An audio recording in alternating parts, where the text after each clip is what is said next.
Hello students, myself doctor Kaushik and welcome to Pathopedia. আজকে আমাদের topic of discussion হলো haemoglobin, তার স্ট্রাকচার আর ডিফারেন্ট টাইপস অফ হিমোগ্লোবিন। আজকের এই ক্লাসটা থ্যালাসেমিয়া বা অন্যান্য হিমোগ্লোবিনোপ্যাথি যেমন সিকেল সেল অ্যানিমিয়া এই সমস্ত টপিকের প্রাইমার হিসেবে ধরতে পারো। অর্থাৎ আজকের ক্লাসটা করা থাকলে নেক্সট ক্লাসে যখন আমি থ্যালাসেমিয়া বা সিকেল সেল অ্যানিমিয়া নিয়ে ডিসকাস করব তাহলে তোমাদের বুঝতে অনেকটাই সুবিধা হবে। তাহলে আর দেরি না করে শুরু করি আজকের টপিক, স্ট্রাকচার অফ হিমোগ্লোবিন। হিমোগ্লোবিনের দুটো পার্ট, হিম আর গ্লোবিন। এই হিম হলো নন প্রোটিন পার্ট আর গ্লোবিন হলো প্রোটিন পার্ট। হিমোগ্লোবিনের মধ্যে যে আয়রন থাকে সেই আয়রন থাকে নন প্রোটিন পার্ট অর্থাৎ হিমের মধ্যেই। এই হিমের স্ট্রাকচারটা কেমন হয় সেটা একটু দেখে নেওয়া যাক। তোমরা এখন যে মলিকিউলটা দেখছো তার নাম হলো পরফাইরিন। এই পরফাইরিনের মধ্যে 4টে রিং লাইক স্ট্রাকচার আছে, এদেরকে বলে পাইরোল রিং। একটা আয়রন এই 4টে পাইরোল রিংয়ের সঙ্গে বাইন্ড করে আর তৈরি করে হিম মলিকিউল। এই একটা হিম মলিকিউলের সঙ্গে এরপর বাইন্ড করে একটা গ্লোবিন চেন।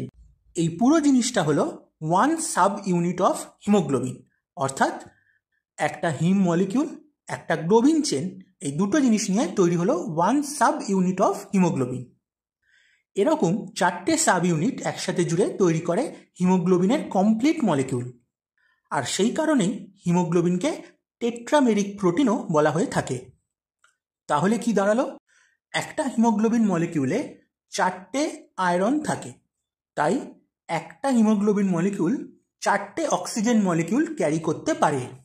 একটা ব্যাপার যেটা না জানলেই নয়, হিমের মধ্যে এই আয়রন কিন্তু থাকে রিডিউস স্টেটে অর্থাৎ Fe2+ কনফিগারেশনে।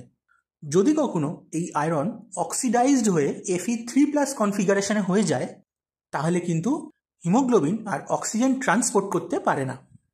হিমোগ্লোবিনের এই globin chain alpha, beta, gamma, delta নানান রকমের হতে পারে। এই ডিফারেন্ট গ্লোবিন চেনের ওপর ডিপেন্ড করে হিমোগ্লোবিনকে ডিফারেন্ট টাইপে ভাগ করা হয়েছে। মানুষের লাইফের ডিফারেন্ট স্টেজে ডিফারেন্ট টাইপস অফ হিমোগ্লোবিন দেখতে পাওয়া যায়। এমব্রায়োনিক স্টেজ অর্থাৎ up to 2 months of intrauterine life যে হিমোগ্লোবিনগুলো দেখা যায় সেগুলো হলো গোয়ার 1 হিমোগ্লোবিন, গোয়ার 2 হিমোগ্লোবিন আর পোর্টল্যান্ড হিমোগ্লোবিন। এই 2 মাস পর থেকে এই 3 রকম হিমোগ্লোবিন আস্তে আস্তে কমতে শুরু করে, তার জায়গায় আসতে থাকে হিমোগ্লোবিন এফ আর হিমোগ্লোবিন এ। যেহেতু এটা ফিটাল পিরিয়ড তাই হিমোগ্লোবিন এফ হিমোগ্লোবিন এর থেকে অনেক বেশি পরিমাণে থাকে। হিমোগ্লোবিন এফ থাকে ইউজুয়ালি 80% আর হিমোগ্লোবিন এ থাকে 20% মতো। বাকি পুরো ফিটাল লাইফ এবং আপ টু নিওনেটাল লাইফ পর্যন্ত এই হিমোগ্লোবিন কন্টিনিউ হয়ে থাকে। এরপর বেবি যখন আস্তে আস্তে বড় হতে শুরু করে অর্থাৎ অ্যাডাল্ট হতে শুরু করে তখন হিমোগ্লোবিন এফ এর পরিমাণ ধীরে ধীরে কমতে থাকে, তার জায়গায় বাড়তে থাকে হিমোগ্লোবিন এ। একজন অ্যাডাল্ট মানুষের সবচেয়ে বেশি পরিমাণ হিমোগ্লোবিন হলো হিমোগ্লোবিন এ, যেটা প্রায় 97 to 98% থাকে। হিমোগ্লোবিন A2 যেটা হিমোগ্লোবিন এরই আরও একটা ভ্যারিয়েন্ট, সেটা থাকে প্রায় 2 to 3%।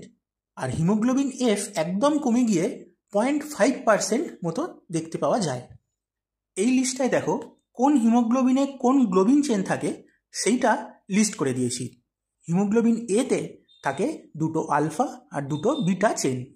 হিমোগ্লোবিন A2তে থাকে 2টো আলফা আর 2টো ডেল্টা চেন।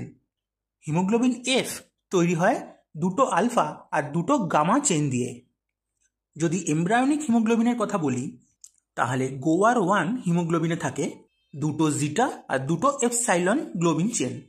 গোয়ার 2তে থাকে 2টো আলফা আর 2টো এপসাইলন গ্লোবিন চেন। আর পোর্টল্যান্ড হিমোগ্লোবিন তৈরি হয় 2টো জিটা আর 2টো গামা চেন দিয়ে। এই গ্লোবিন চেনে যদি কোনো স্ট্রাকচারাল ডিফর্মিটি হয় বা গ্লোবিন চেনের সিনথেসিস যদি কম হয় তাহলে যে ডিজিজগুলো তৈরি হয় সেগুলোই হলো হিমোগ্লোবিনোপ্যাথি ও থ্যালাসেমিয়া। এই হিমোগ্লোবিনোপ্যাথি আর থ্যালাসেমিয়া নিয়ে আমরা নেক্সট ক্লাসে ডিটেলসে ডিসকাস করব। আপাতত হিমোগ্লোবিনের ফাংশনাল টাইপসগুলো জেনে নিই। হিমোগ্লোবিন যখন অক্সিজেনের সঙ্গে বাইন্ড করে থাকে অর্থাৎ অক্সিজেন ক্যারি করে তখন তাকে বলে অক্সি হিমোগ্লোবিন। সেরকমই যখন হিমোগ্লোবিন কার্বন ডাইঅক্সাইড ক্যারি করে তখন তার নাম হয় কার্বামিনো হিমোগ্লোবিন।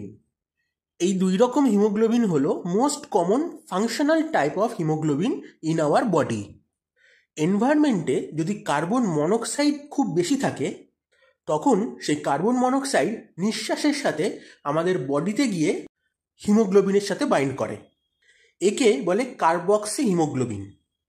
কিন্তু কার্বন মনোক্সাইডের অ্যাফিনিটি টুয়ার্ডস হিমোগ্লোবিন অক্সিজেনের থেকে অনেক অনেক বেশি, যার ফলে কার্বন মনোক্সাইড অক্সিজেনকে হিমোগ্লোবিনের সাথে বাইন্ড হতে বাধা দেয় আর নিজেই কমপ্লিটলি বাইন্ড হয়ে বসে থাকে।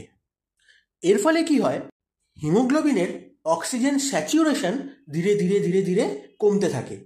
একেই বলে কার্বন মনোক্সাইড পয়জনিং। কিছু কিছু ড্রাগ আছে যেমন ড্যাপসোন, বেনজোকেন, এদের সাইড এফেক্ট হলো কোনো কোনো পেশেন্টের হিমোগ্লোবিনের মধ্যে থাকা আয়রনকে এরা অক্সিডাইজ করে Fe3+ স্টেটে কনভার্ট করে দিতে পারে, অর্থাৎ হিমোগ্লোবিনকে মেথিমোগ্লোবিনে কনভার্ট করে দিতে পারে। এই মেথিমোগ্লোবিনও কিন্তু অক্সিজেন ক্যারি করতে পারে না, অর্থাৎ মেথিমোগ্লোবিনের পরিমাণ যদি বডিতে বেশি হয়ে যায় তাহলেও কিন্তু ধীরে ধীরে অক্সিজেন স্যাচুরেশন কমতে থাকবে। তাহলে ফাংশনাল টাইপ অফ হিমোগ্লোবিন আমরা কী কী শিখলাম? Oxyhaemoglobin, carbaminohaemoglobin, carboxyhaemoglobin আর মেথিমোগ্লোবিন। এর মধ্যে অক্সি হিমোগ্লোবিন আর কার্বামিনো হিমোগ্লোবিন নর্মালি সবার মধ্যেই পাওয়া যায়। কার্বক্সি হিমোগ্লোবিন আর মেথিমোগ্লোবিন যদি অ্যামাউন্টে খুব বেশি পরিমাণে চলে আসে তাহলে তখন সেটা প্রবলেম্যাটিক হয়ে দাঁড়ায়। আজকে আমাদের ডিসকাশন এখানেই শেষ করলাম। নেক্সট ক্লাসে আমরা থ্যালাসেমিয়া নিয়ে একটু ডিটেলসে আলোচনা করব। যদি আজকের এই ইনফরমেটিভ আলোচনা তোমার ভালো লেগে থাকে তাহলে চ্যানেলটাকে সাবস্ক্রাইব করতে ভুলো না। টপিক রিলেটেড যে কোনো কোয়ারি আমাকে কমেন্টে জানিও আর নিজের বন্ধুদের সাথে অবশ্যই ভিডিওটা শেয়ার করে নিও। আবার দেখা হবে পরের ভিডিওতে থ্যালাসেমিয়া নিয়ে ডিসকাশনে। Till then, good by.